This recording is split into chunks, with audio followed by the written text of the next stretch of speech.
जी।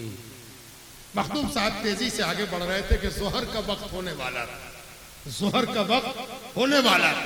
देखा आपने कि चंद लोग जानमाज बिछा के नमाज कायम कर रहे हैं। अल्लाहु अकबर। देखा कि नमाज कायम हो गई। हजरत का वजू था, लपक के आगे बढ़े और जमात में शामिल हो गए। अल्लाह अकबर। मुरीदीन भी शामिल हो, सब लोग नमाज पढ़ रहे हैं। रमजान का दिन है, जोहर का वक्त है, नमाज कायम है। मखदूम साहब शामिल हो गए। नमाज कोई पढ़ा रहा है, कोई आदमी है।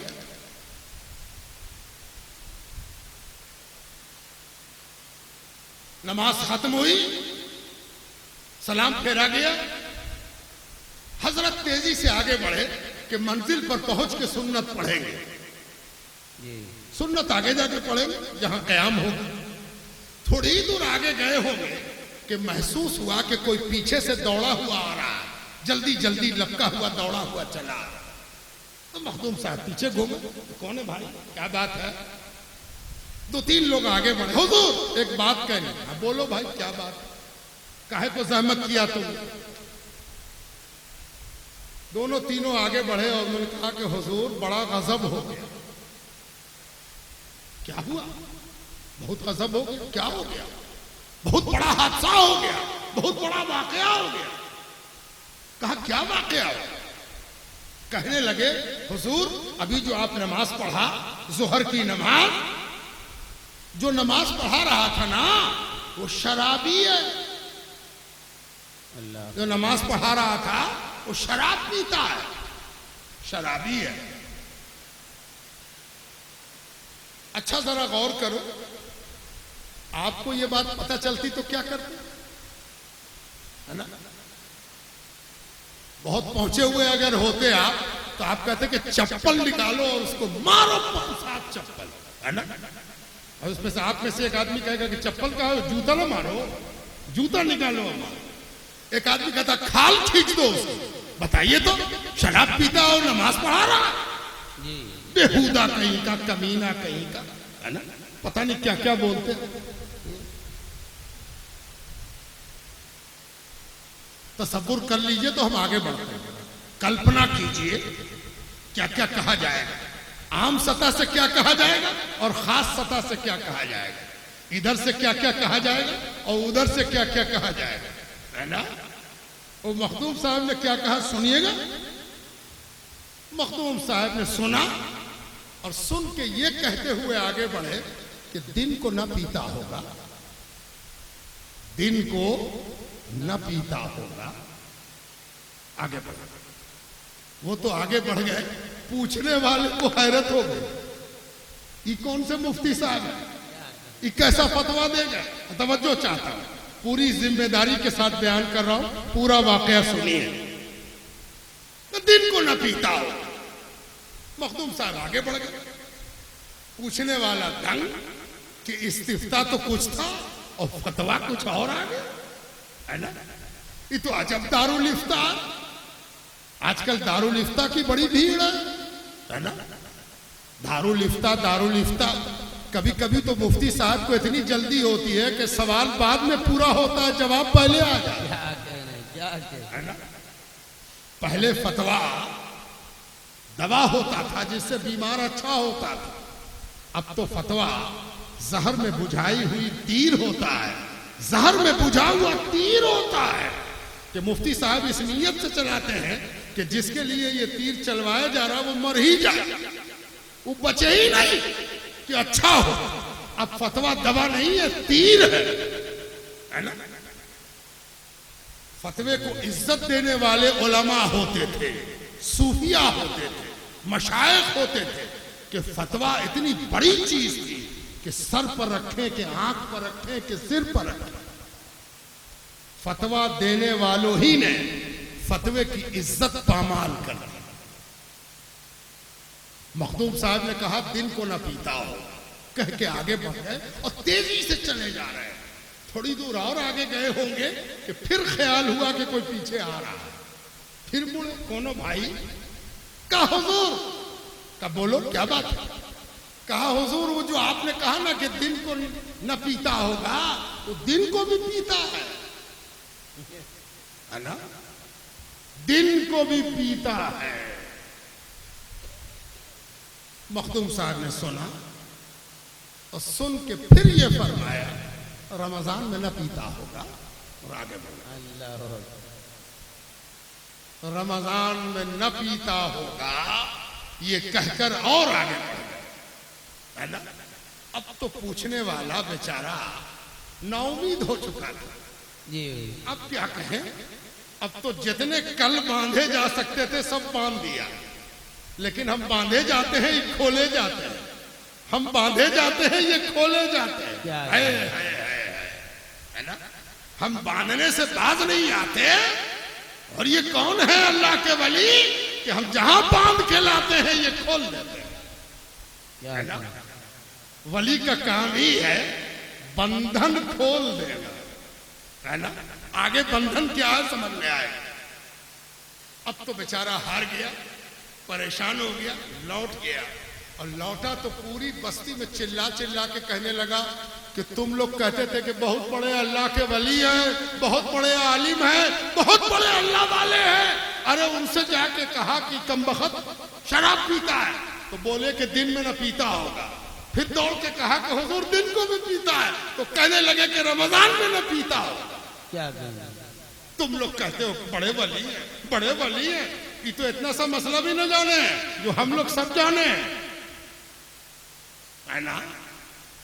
ये जो हल्ला हुआ तो नमाज पढ़ने वाले को जो पढ़ा रहा था नमाज, उसके कान में भी आवाज गई कि मेरी शिकायत हो रही मखदूम शरफुद्दीन अहमद यहिया मनेरी से की गई, तो उन्होंने कहा दिन में न पीता होगा, और जब बताया गया कि दिन में भी पीता है तो कहने वाले ने कहा रमजान में न पीता होगा।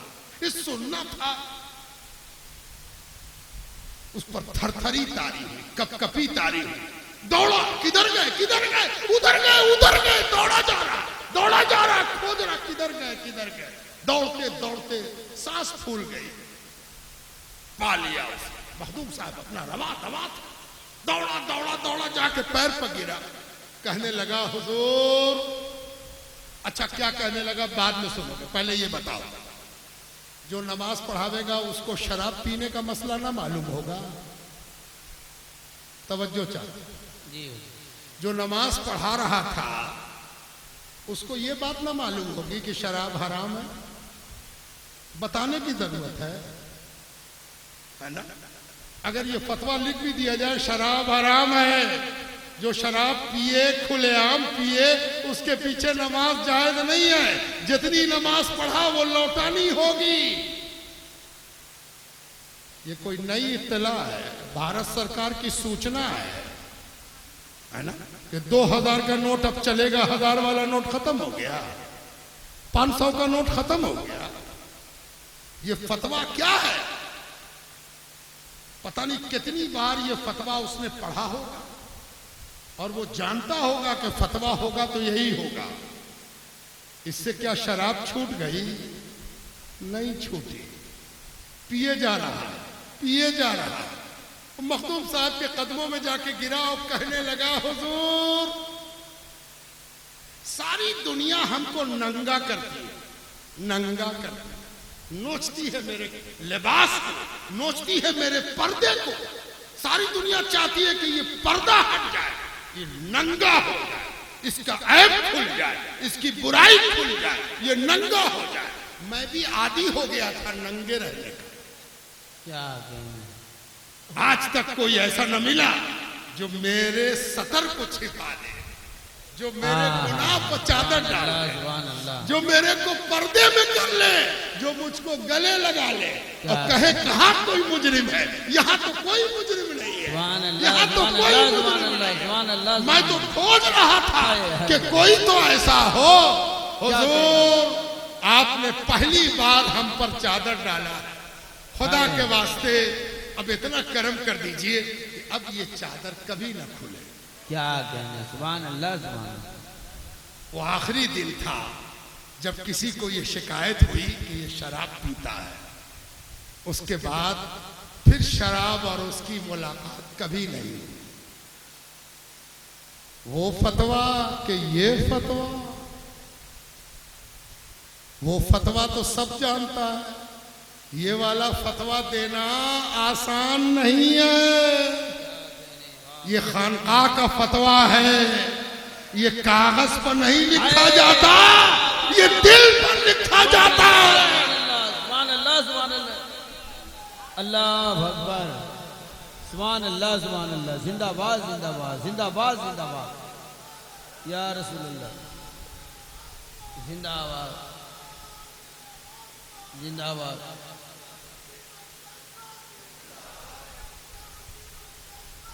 जिंदाबाद जिंदाबाद, अल्लाह अकबर। कलम से कागज पर ये फतवा नहीं लिखा जाता, ये दिल पर लिखा जाता है, उसको फतवा कहते हैं। क्या करें, सुभान अल्लाह। असल में याद रखो, फतवा लिखने वाले की नीयत ही होती है कि अपनी ताकत दिखा दें, अपना इल्म दिखा दें, अपनी पहुंच दिखा दें, अपना दर्द दिखा दें। तो दिखाते रहो, तुम्हारी तो नीयत ही नहीं थी कि वो सुधर जाए। क्या करें, जैसी नीयत वैसी बरकत, है ना? नीयत अगर सही हो तो फिर अमल में बरकत पैदा होती है, और अगर फतवे की नीयत ही खराब हो तो फिर बरकत का सवाल ही नहीं उठता। इन्नमल अमालु बिन्नियात, अमल का दारो मदार तो नीयत पर। मेरे बाद आपको एक दक्कन से आए हुए बहुत बड़े मुकर्रिर को सुनना है। मैं तो बहुत मामूली आदमी हूं, खानकाह की खाक से उठ के आया हूं। अभी आपको नक्शबंदी साहब की तकरीर सुननी है। मैं ज्यादा देर हारिज नहीं रहूंगा, लेकिन चंद बातें अर्ज कर दूं ताकि खानकाही रविश वाज़ेह और साफ हो जाए। ये बड़ा खराब जमाना है। इस जमाने में हम लोग असली दुश्मन को भूल गए हैं, इसीलिए खराब जमाना है। जमाना खराब क्यों है जानते हो आप? जब आदमी असली दुश्मन को भूल जाए और दोस्त को दुश्मन बना ले, इससे ज्यादा खराब कोई जमाना हो सकता? कभी नहीं।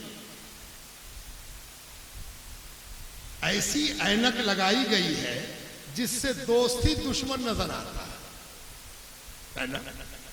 इसीलिए ये जमाना खराब है। अहले सुन्नत वल जमात मिलके बदअकीदे का मुकाबला कर रहे थे।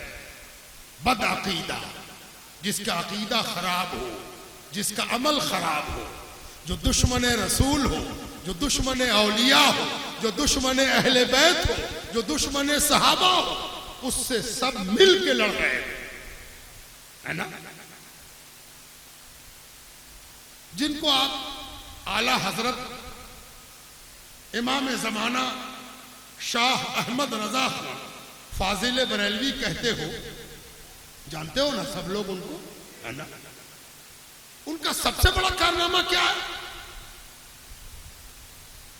अगर आपसे कोई पूछ दे एक जुमले में बताना है कि उनका सबसे बड़ा कारनामा क्या है, तो मुमकिन है कि आप में से कोई खड़े होकर कहे कि हुजूर, उनका सबसे बड़ा कारनामा यह है कि उन्होंने बदअकीदे का कुफ्र जाहिर कर दिया, बदअकीदे की पहचान करा दी कि बुरे अकीदे वाला कौन है ना? आप कहोगे ना। लेकिन हमसे पूछोगे तो हम एक दूसरा जवाब देंगे। आप अगर हमसे पूछो कि फाजिल बरेलवी, मौलाना शाह, अल्लामा शाह अहमद रजा खान फाजिल बरेलवी का सबसे बड़ा कमाल क्या है, तो सुनो, सीख के जाओ। अगर कोई छोट भैया मौलवी रास्ते में तुमको मिल जाए तो मेरा ये पैगाम सुना देना, मेरे हवाले से सुनाना।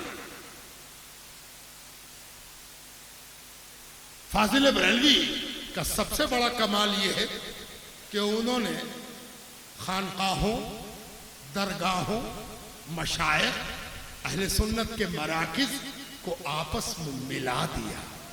क्या कहने, सुभान अल्लाह, सुभान अल्लाह। सबसे बड़ा कमाल यह है कि उन्होंने मुख्तलिफ इलाकों में, मुख्तलिफ महल्लों में, मुख्तलिफ रियासतों में कश्मीर से लेके कन्याकुमारी तक कोई कादरी, कोई चिश्ती, कोई फिरदौसी, कोई नक्शबंदी, कोई सोहरावर्दी, कोई शुत्तारी, सबको मौलाना अहमद रजा खां साहब ने बदअकीदगी के खिलाफ सीना सिपर बना।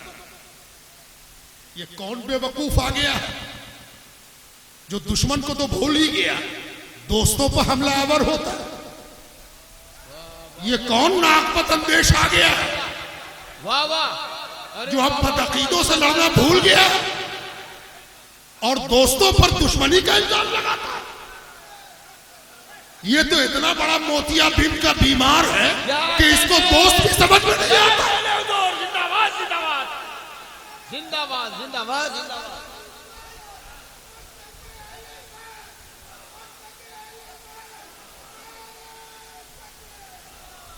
मोतियाबिंद भी दो तरह की होती है। एक उजली होती है जिसको निकाल देने से काला उजला सब समझ में आने लगता है, और दूसरी मोतियाबिंद काली मोतियाबिंद होती है ना। वो अगर हो गई तब तो छुट्टी हो गई, इसलिए कि वो निकाल भी देगा तो न काला समझ में आएगा न उजला समझ में आएगा, है ना। जरूर काले मोतियाबिंद का बीमार है ये, इसलिए कि इसको दोस्त और दुश्मन में अंतर नजर नहीं आता, और जिसको दोस्त और दुश्मन में अंतर और फर्क नजर नहीं आए वो इस जमाने का सबसे बड़ा बीमार है, बहुत बड़ा बीमार है। और इस बीमार के लिए शायद ही अब कोई इलाज हो। हम लोग तो अब मातम ही करेंगे, इलाज का तो अब सवाल ही नहीं उठता। आओ हम सब मिलके मातम करें, हाय हाय हाय एक आदमी अच्छा भला था, काला मोतियाबिंद हो गया। क्या है? बाबा फरीदगंज शकर की खानकाह में, नाम सुना? बाबा फरीदगंज शकर। मौलवियों से माजरत के साथ, मौलवी तो अब इन बुजुर्गों का किस्सा बहुत कम सुनाता है। क्या करें? आजकल मौलवी भी खुश अकीदगी की राह में रुकावट बन रहा है, इल्ला माशा अल्लाह, जिसको अल्लाह बचा के रखे। बाबा फरीदगंज शकर की खानकाह पाकपट्टन में, मौजूदा पाकिस्तान है, वो भी भारत ही का हिस्सा है। क्या करें? पाकपट्टन में आपकी खानकाह के आसपास में एक मौलवी साहब रहते थे, है ना। मौलवी साहब से जब कोई कहता बाबा फरीद गंजे शकर शकरगंज, तो मौलवी साहब नाक भौं सुखड़ाते थे। तुम लोग बहुत नाम लेते हो, तो ज्यादा पढ़े लिखे ना है ना, ज्यादा पढ़े लिखे ना है। जहां उनके सामने तारीफ की गई, कोई ना कोई ऐब निकाल के रख दिया। मैंने पहले आपसे कहा था कि बांध के ले जाओगे घर, पता नहीं याद हुआ कि नहीं, और सबक दोहरा लेते हैं। अना खैरुम मिन, मैं उससे अच्छा हूं। ये बहुत सी शक्ल में आता रहेगा, जहां पर आए पहचान जाओ कि शैतान बनने का नुस्खा है। क्या है ना। मौलवी साहब यही कहते थे, काहे को उधर जाती है दुनिया, सब तो मेरे पास है, उधर काहे को जाती है, मेरे पास आती ना दुनिया, मेरे पास आती ना दुनिया, काहे को बड़े सरकार करती है। हम लिखना जाने, हम पढ़ना जाने, जुमा हम पढ़ावे, ईद हम पढ़ावे, खुतबा हम दे, फतवा हम दे, हमको छोड़ के बड़े सरकार। क्या कहने? वाह वाह वाह। अना खैरुम मिन्हु, हम तो बड़े सरकार से अच्छे हैं। मौलवी साहब से इतना ही पूछना, अना खैरुम मिन्हु, मौलवी साहब अना खैरुम मिन्हु, है ना। एक बात और याद रखो, ये जो देखने की गलती है ना, ये बहुत बड़ा कसूर है। अब मोतिया काला हो जाए तो देख कैसे पाए? पहली बार काला मोतिया फरिश्तों के मुअल्लिम को हुआ था। और उसके बाद दुनिया में ये बीमारी आई, उसी के साथ आई। अल्लाह महफूज रखे काला मोतिया से, है ना। काला मोतिया नहीं हो भाई, अल्लाह अल्लाह खैर सल्ला, है ना। तब जब काला मोतिया होता है ना आदमी को, तो आदमी देखने में कसूर कर जाता है। देखना था अल्लाह का दोस्त, देख पड़ा मिट्टी। क्या और जब अल्लाह ने कह दिया था कि खलीफा बनाया है, तब तो इधर से खलीफा, इधर से खलीफा, इधर से खलीफा, इधर से खलीफा, इधर से खलीफा, इधर से खलीफा दिखाई देना चाहिए। ये तेरे को मिट्टी कैसे सूझ गया? क्या कहने, है ना। पता चला कि इसको काला मोतिया था। सारी दुनिया बड़े सरकार बड़े सरकार बड़े सरकार कर रही है, और तुझको उसमें ऐब नजर आया। अच्छा, क्या एक मौलवी साहब थे, बाबा फरीद गंजे शकर की खानकाह के बगल में रहते थे, और हमेशा बाबा फरीद के खिलाफ कुछ कुछ बोलते रहते। कभी कभी खानकाह में भी आते थे। एक रोज आ गए बाबा फरीद की खानकाह में, आके बैठे। हजरत बाबा फरीद ने कहा, आइए आइए मौलाना, तशरीफ रखिए, बैठिए। बैठ गए।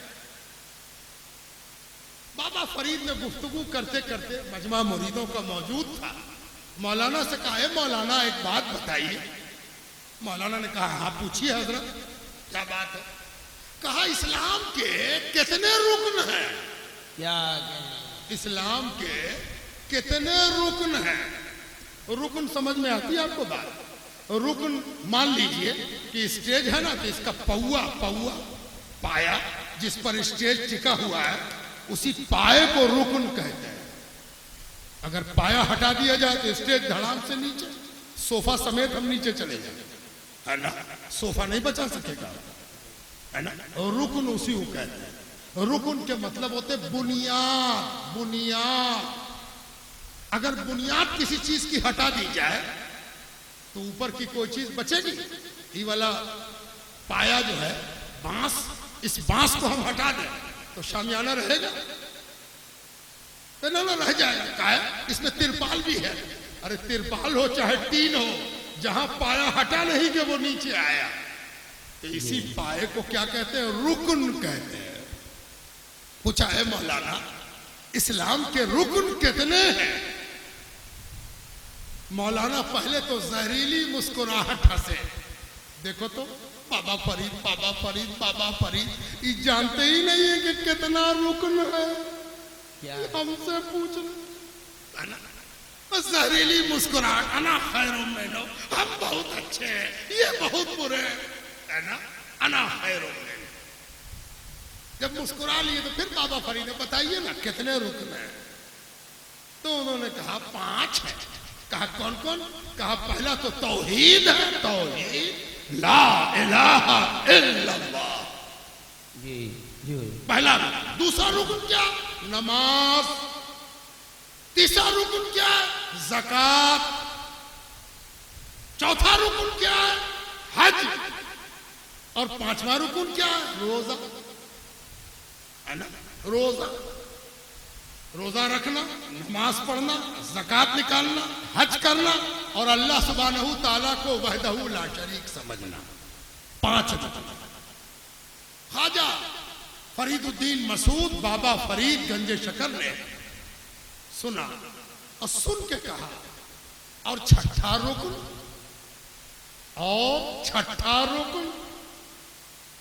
मौलवी साहब गरमाए, उनका क्या बोलते हैं? 5 ही रुकन होता है, ये छठा कहां से है? छठा कहां से है? क्या बेकार बात है? 5 रुकन है, 5 रुकन है। बाबा फरीद ने कहा, नहीं छठा भी तो होता था। क्या कहने, ना ना ना, 5 ही होता। फिर मौलवी साहब को याद आया कि बड़ा अच्छा मौका मिला, तो उन्होंने टोका कि आप ही बताइए वो छठा कौन सा है? वो छठा रुकन कौन सा? बाबा फरीद ने बड़े इत्मीनान से कहा, रोटी। छठा रुकन रोटी है। क्या रोटी। तो मौलाना की तैबरी चढ़ी, उन्होंने कहा, क्या बकते हैं? रोटी भी कहीं दीन का रुकन है? नहीं नहीं नहीं, कोई सबूत नहीं, कोई दलील नहीं, रोटी रुकन नहीं है। बाबा फरीद ने कहा हो सकता, आप सही कहते हो, आप सही कहते हो। हो गई बात। मौलाना उठे चले गए। कुछ ही दिनों के बाद मौलाना को हज में जाने का मौका मिला और मौलाना हज पर चले गए। आज की तरह हज कमेटी नहीं होती थी कि ऐलान हो जाए कि आपका नंबर इतना है और आपकी फ्लाइट इतने बजे जाएगी और वापसी आपकी इतने बड़े हो। सारे लोग भद्रक के चल के जाए, चली चली मौलाना हज में जा रहे हैं। मौलाना वापसी कब होगी? यही 7 मुहर्रम तक आ जाएंगे। तो 7 मुहर्रम को सब लोग पहुंच गए। चलिए चलिए एयरपोर्ट भुवनेश्वर से लाया जाए मौलाना। पहले जो जाता था वो सबसे मिल के जाता था, कर्जा दे के जाता था, वसीयत करके जाता था।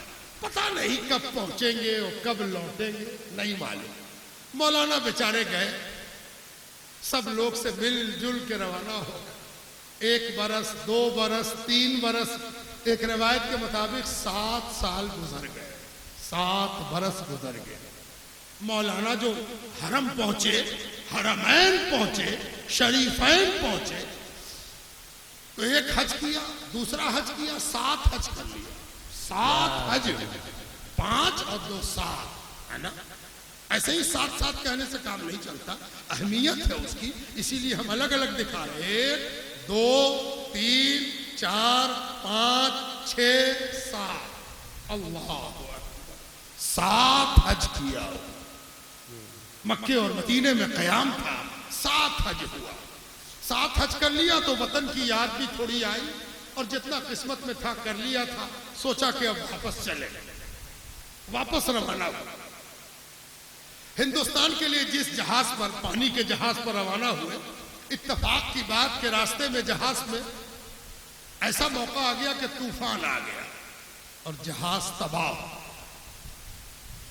पता नहीं कितना ऐसा होता था, यही तो डर होता था कि पता नहीं वापस पलटे ना पलटे। जहाज तबाह हो गया, सारे लोग डूब गए।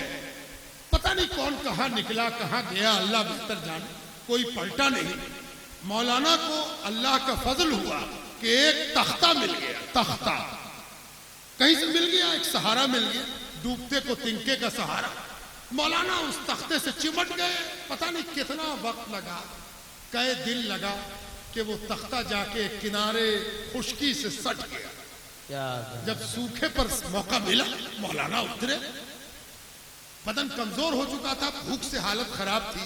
चारों तरफ देखा तो कहीं पर कोई हरियाली नहीं, कोई पेड़ नहीं, आदम नहीं, आदमजाद नहीं, भूख का आलम, सन्नाटा। भूख बेतहाशा लगी, कभी दाएं जाए, कभी बाएं जाए, कभी सामने जाए। एहसास हुआ कि हम बहुत थक गए। एक तो तैरते तैरते आए, घबराहट से बुरा, दूसरे खाने पीने को कोई चीज नहीं, पानी का समुंदर, लेकिन एक घोंट लेना मुश्किल, न पानी न दाना, बड़ी परेशानी। जब एकदम दम निकलने की बारी आई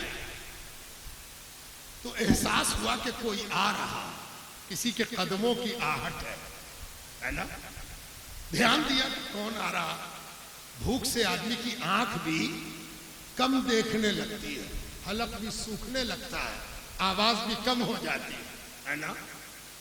मौलाना ने जोर दे के देखा कि कौन आ रहा। देखा कि एक आदमी चला रहा, उसके सर पर एक सेनी है, तश्त है, ट्रे है और उस ट्रे पर कुछ खाने का सामान है। मौलाना हड़बड़ा के बोले, आओ आओ आओ, जल्दी खाना लाओ, मर रहे हैं, भूख से हालत खराब है, प्यास लगी हुई है, भूख बेतहाशा है। उस आदमी ने करीब आके कहा, खाना तो है मेरे पास, हम देंगे भी, लेकिन उसकी हम कीमत लेते हैं, पैसा लेते हैं, क्या उजरत लेते हैं, फुकट में नहीं देते, सस्ते में और फ्री में नहीं मिलता।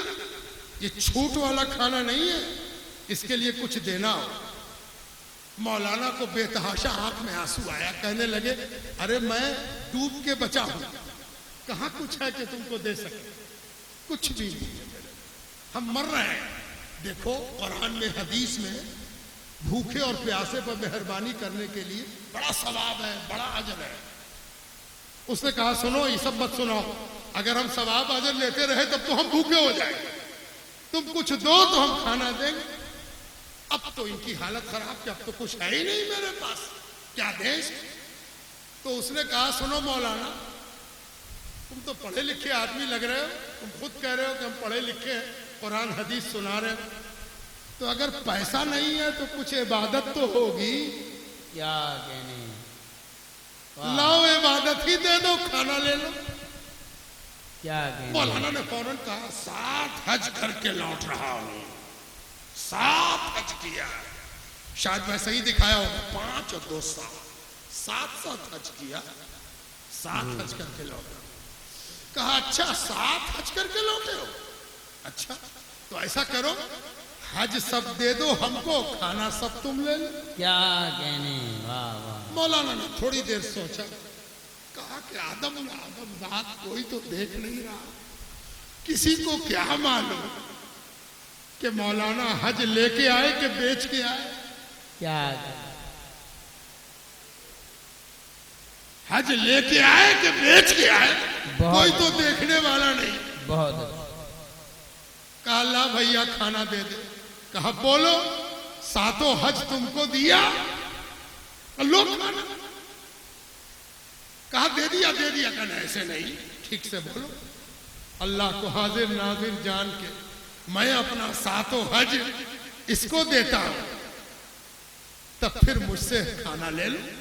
7 हज उनसे ले लिया, खाना उनके आगे रख दिया, भरपेट खाना खाया इन्होंने। वो आदमी कहाँ गया पता नहीं, खाना खाते ही जहाज थोड़ी आ गया। फिर 2 घंटा गुजरा, 4 घंटा गुजरा, 8 घंटा, 10 घंटा गुजरा, फिर भूख से हालत खराब। अब क्या किया, फिर देखा कि वही आदमी चला आ रहा, खाना लिए, इधर आओ इधर आओ। कहा क्या हुआ, आओ इधर आओ जल्दी आओ। कहा हुआ क्या। कहा देखो भूख से हालत खराब है, यहां तो कोई है नहीं, तुम ही हो, पता नहीं तुम कहां से आते हो और कहां पर खाना बना के लाते हो। कहा वो सब छोड़ो, काहे को पुकार रहे हो। कहा फिर भूख लगी, कहा कुछ दो खाओ। कहा अब क्या दे। कहा सोचो तो क्या है और क्या दे सको। सोचते रहे। इसने कहा नमाज नमाज पढ़ते ना होंगे मौलाना।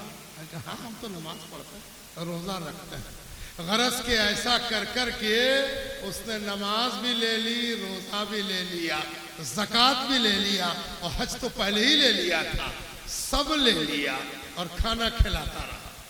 जब सब कुछ लुट गया तो अब देने को कुछ नहीं बचा। तो एक दिन फिर खाने वाला आ गया और भूख से हालत खराब। तो कहा आओ इधर आओ। कहा देखो मौलाना बगैर खाए बगैर पैसे के खाना नहीं मिलेगा, कुछ है तो लाओ। कहा अब तो कुछ नहीं है, जो था सब तुम ले चुके, सब तुम ले चुके, अब कुछ बचा नहीं। तो कहा उसने कि लिखना जानते हो। कहा हाँ। कहा देखो आज हम सिर्फ इस बात पर तुमको खाना खिला देंगे कि कागज लो और कलम लो, इस पर लिख दो कि मैं अपनी सारी इबादत, नमाज, रोजा, ज़कात, हज सब इसके नाम लिखता हूं, कलमा भी जो पढ़ा है सब इसके नाम लिख देता हूं। तब फिर वो कागज उनसे ले लिया, कहा आप खाना खा लो। खाना खाया इन्होंने, वो आदमी गायब हो गया। इत्तेफाक से कुछ आवाज सुनाई दी जैसे कोई जहाज गुजर रहा हो। दौड़े मौलाना किनारे की तरफ, दौड़े दौड़े दौड़े दौड़े दौड़े। कोई गमछा रुमाल कुछ था, कपड़ा था, कुर्ता था, उतार के खूब हिलाया उसको कि जहाज वाला देख। जहाज वाले ने देख लिया, अरे एक आदमी है किनारे में, अच्छा तो लाओ उसको। छोटी नाव उतारी गई, इनको ले जाया गया जहाज पर। गरज के पहुंच आए वतन। जब पाक पट्टन पहुंचे लोगों ने इस्तकबाल किया, अरे हाजी साहब आ गए, 7 हज करके आ रहे हैं। वो मौलाना ने जहाज पर भी हज का किस्सा सुनाया, घर पर भी हज का किस्सा सुनाया, मोहल्ले में भी हज का किस्सा सुनाया। सब लोग दंग होकर 7 हज किया मौलाना। हाँ 7 हज किया। मक्के में इतने रोज रहे, मदीने में इतने रोज रहे, फला जगह पर ये नमाज पढ़ी, फला जगह पर ये नमाज पढ़ी, ये वजीफा पढ़ा, ये मुशागला किया और ये मुजाहिदा किया। एक दिन वो मौलाना सोचने लगे कि सब लोग मिलने आए, बाबा फरीद नहीं आए, चलो हम ही मिल लेते हैं। क्या आए बाबा फरीद की खानकाह में, अस्सलाम वालेकुम। बाबा फरीद ने कहा वालेकुम अस्सलाम, आइए मौलाना आइए आइए, आप लौटा है, माशाअल्लाह सुभान अल्लाह, बहुत दिन लगे आपको। कहा हाँ हजरत 7 हज किया मैंने। कहा अच्छा माशाअल्लाह, अल्लाह मुबारक फरमाए, अल्लाह ताला आप पर रहमत फरमाए।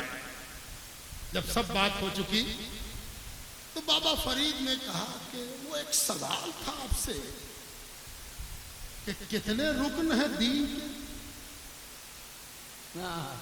क्या कहने, जिंदाबाद जिंदाबाद, बहुत अच्छे। रुकन कितने हैं दीन के? पिलर्स कितने? अभी वाकया आप लोग समझा नहीं, हम समझाएंगे आखिरी में, तब बात समझ में आएगी। मौलाना ने झट से कहा वही 5। कहीं वो छठा रुकन जो था, नहीं छठा रुकन कोई चीज नहीं। छठा रुकन क्या हो? हजरत ने कहा वो रोटी। मौलाना कहा नहीं नहीं, मैंने तो आज तक किसी किताब में नहीं पढ़ा, किसी उस्ताद से नहीं सुना। ये छठा रुकन, आपको गलतफहमी हो गई, आप सुधार लीजिए। बुनियाद इस्लाम, इस्लाम की बुनियाद तो खम्स पर है, 5 चीजों पर है। हजरत उठ के हुजरे में चले गए। मौलाना से कहा बड़ा मौलाना इधर है। मौलाना उठ के कहा आपको एक किताब दिखानी थी। अब लोग लगे हुए हैं कि मौलाना अंदर गए, तो हजरत ने एक किताब खोली और उनके आगे दिखाया कि देखिए, तो हम तो 6 रुकन पढ़ा था, आप 5-5 का। अब मौलाना ने जो किताब खोला तो उसके अंदर वही कागज था। क्या कहने, जिस कागज पर उन्होंने बाजी दावा लिखा था कि मैं हर इबादत से अपना हक इसको देता हूं, मेरी नमाज इसकी हुई, मेरा रोजा इसका हुआ, मेरा हज इसका हुआ, मेरी ज़कात इसकी हुई, मेरा कलमा इसका हुआ।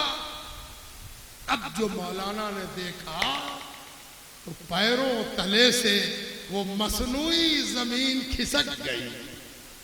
क्या कभी हजरत को देखते, कभी कागज को देखते, कभी हजरत को देखते, कभी कागज को देखते, रोने लगे, कदम पकड़ लिया, हुजूर गलती। वाह वाह वाह वाह। बाबा फरीद के कहने का मकसद क्या था? क्या कहना, क्या कहना चाहते थे बाबा फरीद? क्या औलिया शरीयत के बरखिलाफ कोई चीज कहते? क्या औलिया को शरीयत का इल्म नहीं होता? दरअसल ऐसे वाकयात तब पेश आते हैं जब झूठे दावेदार को उसकी औकात समझानी हो। क्या कहने, वाह वाह वाह वाह, नारे तकबीर, नारे रिसालत, नारे रिसालत। तू कैसा दावीदार रे? तू तो झूठा दावीदार रे, तू तो झूठा दावेदार है। झूठा दावेदार क्या? अगर मौलवी साहब के कहने के मुताबिक 5 ही बुनियाद है, 5 ही बांस लगा हुआ है दीन में, तो 5 तो खत्म हो गया था, तो फिर भी मुसलमान कैसे रहे? वो तवज्जो चाहते हो? 5 ही बुनियाद है ना? तो ये 5 बुनियाद तो आप बेच चुके थे, फिर भी आप मुसलमान रहे, तो इसके मतलब आपके नजदीक तो 6 बुनियाद होनी चाहिए थी कि 5 बांस गिर गया तो रोटी वाला बांस तो खड़ा था। क्या कहने, वाह वाह। अरे 5 बांस तो आप खुद गिरा चुके थे। आपका दावे इस्लामी, आपका दावे मुसलमानी तो अब एक ही पाए पर खड़ा था जो रोटी का पाया था। तो क्यों नहीं कहते हो कि 6 रुकन है तो 5 ही, लेकिन तुम्हारे पास तो 6 है। जी जी, क्या कहने, हम लोगों के पास नहीं है छठा, वो तुम्हारे ही पास है।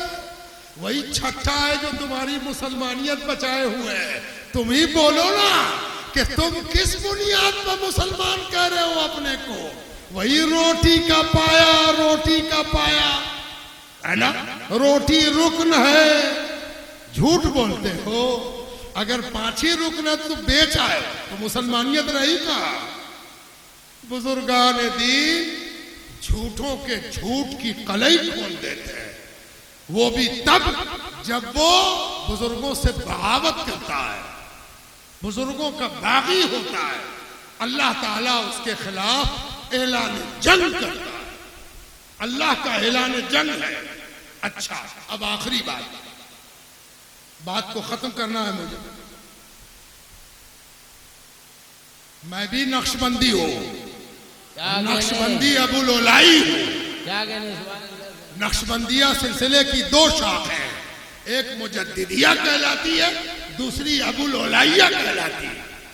मेरे ख्याल में आपके फाजिल मुकर्रिर नक्शबंदी मुजद्दिदी होंगे, मैं नक्शबंदी अबुल ओलाई हूं। लेकिन एक बात याद रखिएगा, हनफी और शाफई में झगड़ा हो सकता है, हुआ है। मालिकी और हम्बली में इख्तिलाफ हो सकता है, हालांकि चारों मिला के अहले सुन्नत वल जमात है। लेकिन किसी शाफई के पीछे कोई हनफी नमाज पढ़े को तैयार नहीं। लेकिन याद रखिएगा, सूफियों का जितना सिलसिला है, चाहे कादरिया हो, चिश्तिया हो, फिरदौसिया हो, नक्शबंदिया हो, सोहरावर्दिया हो, शुतारिया हो, सब अलग अलग हो के भी एक है। अगर कोई सिलसिले और सिलसिले में नफरत करता है, सिलसिले और सिलसिले में अदावत रखता है, सिलसिले और सिलसिले को बोक्स की ऐनक लगा के देखता है, तो वो झूठा सिलसिले वाला है। उस सिलसिले वाला हो ही नहीं सकता। सुभान अल्लाह। है ना? ये बदनसीबी है कि आजकल कादरी भी, तवज्जो चाहता, आजकल कादरी भी दूसरे कादरी को और से देखता है और कहता है ये मेरे पीर का मुरीद नहीं है, इसीलिए ये मुरीद नहीं है, ये नई बीमारी पैदा हुई है, इसका भी रिश्ता कहीं ना कहीं काला मोतिया से है। क्या है ना? क्या कहने, वाह वाह वाह। ये सरासर जहालत है। सब सिलसिला एक है और सच्चा सिलसिले वाला वही है जो दूसरे सिलसिले को देख के खुश हो जाए। क्या कहने, सुभान अल्लाह सुभान अल्लाह सुभान अल्लाह सुभान अल्लाह। आजकल सिलसिले की पहचान कब होती है? ये वाली टोपी हजरत पहनते थे, ये वाली टोपी, ये कादरिया अमजहर शरीफ के सिलसिले की टोपी है ना? तो जो ये टोपी को देख के खुश हो, ये वाली टोपी को देख के खुश ना हो और मेरी वाली टोपी को देख के खुश ना हो, वो झूठा टोपी वाला है ना? टोपी का रंग, कपड़े का रंग, सिलसिले का नाम, पीर और मुर्शिद का नाम सुन के बिदकना, ये सिलसिला वाले की पहचान नहीं है ना? ये झूठा सिलसिले वाला है जो बीच में से घुस आया है। इसको पहचानो, अच्छी तरह पहचानो।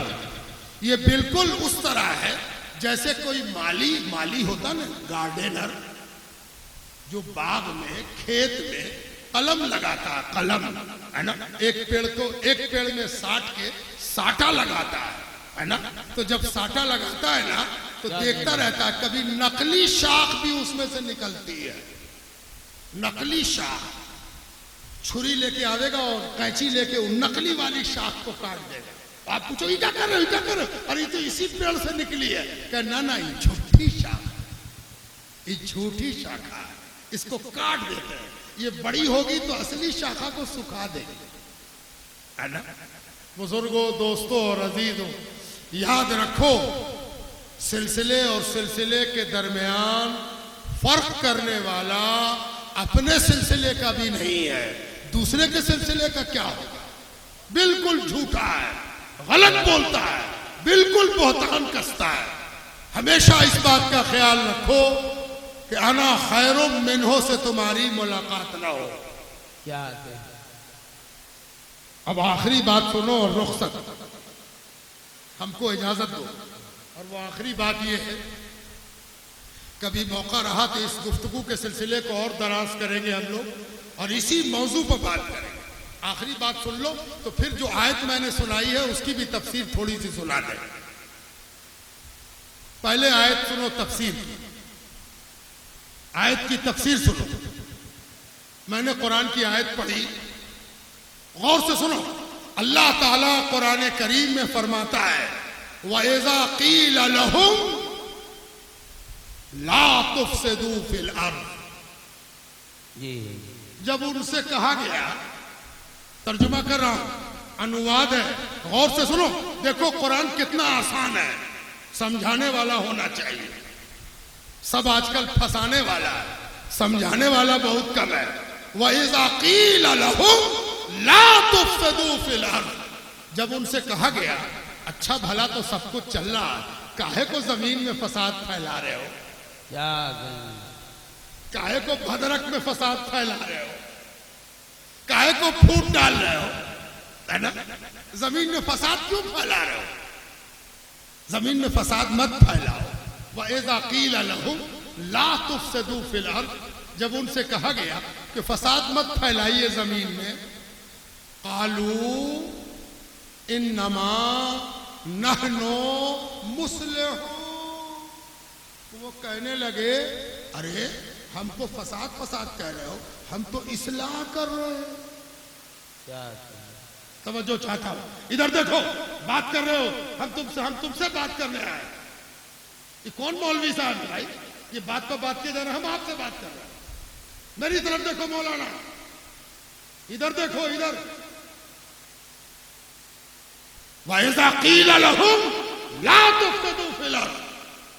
जब उनसे कहा गया कि जमीन में फसाद मत फैलाओ, तो कहने लगे, हमको फसादी कह रहे हो, हम तो इस्लाह करने वाले हैं, क्या हम तो इस्लाह कर रहे हैं, नमाज पढ़वाना चाहते हैं, रोजा रखवाना चाहते हैं, है ना? हम फसादी नहीं है, हम तो इस्लाही है, सुधार चाहते हैं, सुधार करना चाहते हैं। बड़का बड़का फतवा जो निकाल रहे हैं, उनसे पूछा जाए, ये हुजूर आपके फतवे से बड़ा झगड़ा हो गया, तो कहेंगे हम झगड़ा थोड़ी करा रहे, हम सुधार चाहते हैं, सुधार कर रहे हैं, सुधारक हैं। जी देखो कुरान क्या कहता है, अला इन्नहुम हुमुल मुफ्सिदून। गड़बड़ हो गई, हमने तो इनसे कहा कि फसादी है, और ये कहते हैं कि हम इस्लाही हैं, तो इसका फैसला कैसे हो? हम कहा कि झगड़ा कर रहे हैं, और ये कह रहे हैं कि नहीं नहीं, हम झगड़ा करने वाले नहीं हैं, हम तो इस्लाह करने वाले हैं। अब फैसला कैसे हो? तो कोई कहेगा घोसी लिख दो, फैसला वहां से आएगा। कोई कहेगा बरेली लिख दो, फैसला वहां से आएगा। कोई कहेगा मुबारकपुर लिख दो, फैसला वहां से आएगा। कोई कहेगा इलाहाबाद लिख दो, फैसला वहां से आएगा। अब इलाहाबाद वाला मुबारकपुर वाला ना माने, अब घोसी वाला बरेली ना माने, अब बरेली वाला घोसी ना माने, बाबा है ना? काहे को परेशान हो जी? अल्लाह ताला ने फतवा दे दिया, कहीं से मंगाने की जरूरत नहीं है ना? क्या कहीं से मंगाने की जरूरत नहीं। इख्तलाफ हुआ, एक कहता है कि फसादी है, दूसरा कहता है कि नहीं नहीं हम इस्लाही हैं। अल्लाह ताला फैसला फरमाता है, अला इन्नहुम हुमुल मुफ्सिदून। सच्ची बात तो यह है कि कान खोल के सुनो, ये है दरअसल फसादी, क्या ये है फसादी, जी पक्का फसादी है ना? वलाकिल्ला यशऊरून। और एक बात और अल्लाह ताला ने कह दी, गर्मी में आदमी टोपी पे सीधी करके कहेगा हमको तो फसादी कहते हो, हम फसादी हैं, हम कुरान सुना रहे हैं, हदीस सुना रहे हैं, सुन्नत सुना रहे हैं, फतवा सुना रहे हैं। अल्लाह ताला ने इसी के लिए कहा वलाकिल्ला यशऊरून, लेकिन इनको पता ही नहीं है कि दरअसल ये फसादी है। क्या कहने, सुभान अल्लाह सुभान अल्लाह। इनको पता ही नहीं है कि दरअसल ये फसादी हैं, इनको भी नहीं मालूम है कि इनकी इस्लाह के अंदर से फसाद निकल रहा है ना। ये जो इस्लाह की अगरबत्ती सुलगाया है इन्होंने, ये बजाय इस्लाह की खुशबू के फसाद की बदबू दे रहा है। जलाया खुशबू के नाम पर, निकली बदबू, है ना। अब आखिरी बात सुन लो, बात खत्म। वली को कैसे पहचाना जाए? कौन है वली? कैसे पहचानो?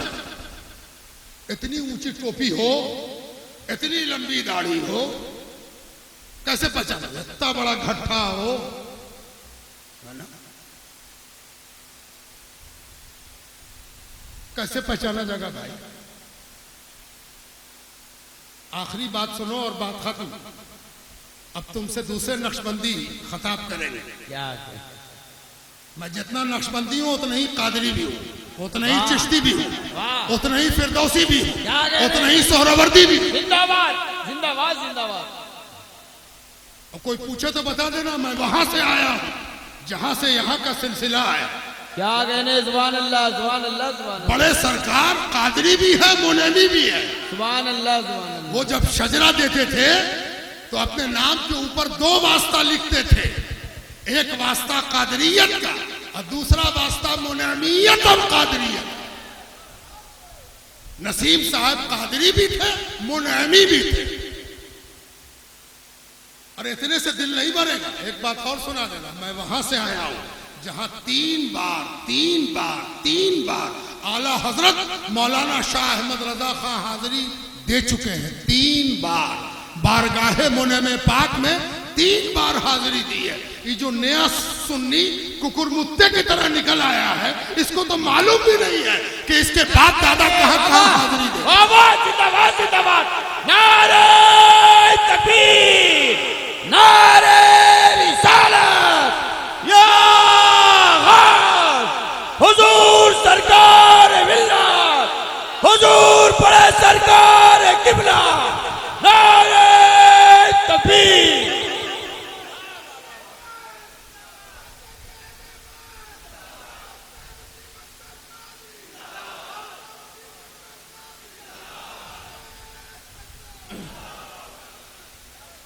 असली सुन्नी वही है जो अपने बुजुर्गों की रविश पर है।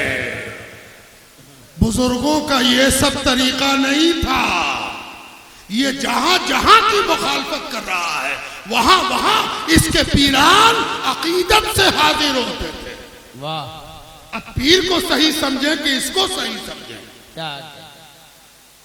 इसके पीरान जो जो काम करते थे, ये उससे अपनी गर्दन हटा रहा है। ये अपने पीरों का मुजरिम है, ये हमारे पीरों का मुजरिम नहीं है, ये अपने पीरों का मुजरिम है। जिंदाबाद जिंदाबाद। इसका गरेबान हमें नहीं पकड़ना है, इसके पीरान पकड़ेंगे इसका गरेबान, है ना। नया सुन्नी चाहता है कि सुन्नियत का भी लाइसेंस हो। क्या? आप लोग तो नए लोग हो ना, आपको नहीं मालूम है। पुराने जमाने में, आज से 50-55 बरस पहले, रेडियो का भी लाइसेंस होता था। उस वक्त ट्रांजिस्टर नहीं निकला था, तो रेडियो का भी लाइसेंस होता था। और मुश्किल से मोहल्ले में 1-2 आदमी के यहाँ रेडियो होता था, और हर साल लाइसेंस लेके, बिल्कुल गन की तरह, गन और राइफल की तरह उसका लाइसेंस लेके जाना पड़ता था रिन्यूअल कराने। और रिन्यूअल ना कराइए तो डर लगता था कि कहीं रेडियो के साथ पकड़ा ना जाए, है ना। कान खोल के सुनो, रेडियो पर से लाइसेंस इसलिए हटाया गया कि रेडियो इतना बढ़ गया कि हर घर में 2-2, 4-4 रेडियो हो गया। तो सोचा गया कि लाइसेंस का झंझट हटा दिया जाए, है ना। इससे पूछो कि सुन्नी कितने, तो कहेगा सुन्नी तो 90% है। और फिर भी कहेगा लाइसेंस बनवाओ, लाइसेंस बनवाओ, लाइसेंस बनवाओ, हम मोहर मारेंगे तब तुम सुन्नी होगे, हम मोहर मारेंगे तब तुम सुन्नी होगे। अरे सुन्नियत उस चीज का नाम है जो सारे लाइसेंस से बाहर हो चुकी है। सुन्नियत एक सैलाब का नाम है, सुन्नियत एक दुनियावी हकीकत और आखिरी हकीकत का नाम है, उखरवी हकीकत का नाम। सुभान अल्लाह, सुभान अल्लाह। सुन्नियत किसी की जायदाद नहीं है, सुन्नियत किसी की मीरास नहीं है, सुन्नियत किसी की जमींदारी नहीं है, सुन्नियत किसी की बपौती नहीं है। बेशक सुन्नियत को बपौती समझ रखा, इनकी जायदाद है। जिसको चाहेंगे सुन्नी बनावेंगे और जिसको चाहोगे सुन्नी से निकाल दो। जो सुन्नियत का काम करता है उसके पीछे ये हाथ धो के पड़ जाते हैं। वाह, दुश्मन और दोस्त का फर्क ये भूल गए हैं। इनको पकड़ के ले जाया जाए और इनका ऑपरेशन कराया जाए। उम्मीद तो नहीं है कि ठीक होगी आंख, लेकिन फिर भी ऑपरेशन करा देना चाहिए। वली की पहचान। अब आखिरी जुमला,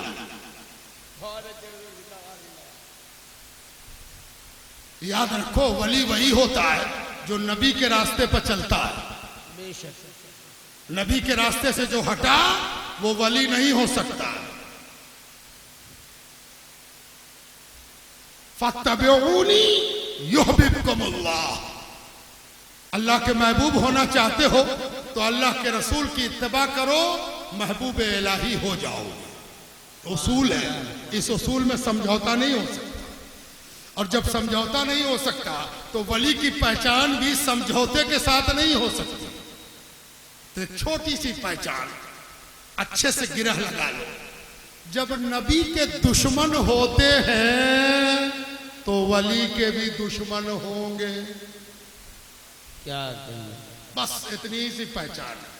कोई नबी ऐसा नहीं जिसको बड़े बड़ों ने सताया ना हो, तो कोई वली ऐसा नहीं होगा जिसको जमाने के बड़े बड़े सताएंगे नहीं। वाह, वाह। वली वही है जिसके पीछे, नबी के पीछे अहले किताब लगे थे, वली के पीछे भी अहले किताब लगता है। वमा अलैना इल्लल बलाग।